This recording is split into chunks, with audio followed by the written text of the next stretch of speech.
તમે તો આફ્રિકા ફરવા જાય સમજ્યા. તમે મને કે મિલનભાઈ જો આ કરિયાણાનો આખો શોરૂમ આપણા ગુજરાતી. મેં વાહ ગર્વ થયો, મજા આવી. વળી પાસે આગળ મને કે મિલનભાઈ આ સિરામિકનો શોરૂમ આપણા ગુજરાતી ભાવનગરનો. મેં વાહ મજા આવી. આગળ અમે ગયા એક રેસ્ટોરન્ટ આવી સારી. મેં વાહ જમવાનું સારું લાગે. ભાઈ જમી લેવી હાલો. તમે જમવા બેસી ગયા, સેવ ટમેટા પરોઠા બધું ખાઈને બહાર આવ્યા. તો હું દાંત ખોતરતો સમજ્યા. તેમાં બોર્ડ જોઈ ગયો, બોર્ડ ઉપર લખ્યું હતું થોમસ એન્ડ પટેલ રેસ્ટોરન્ટ.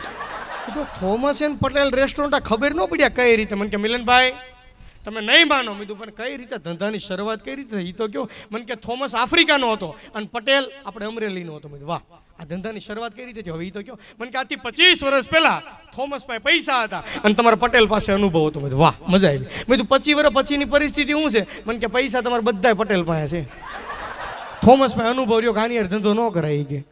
મેં થોમસ ક્યાં છે કે આ પોતા મારે ગયો. એટલે આપણા એટલા સુખી છો ખરેખર.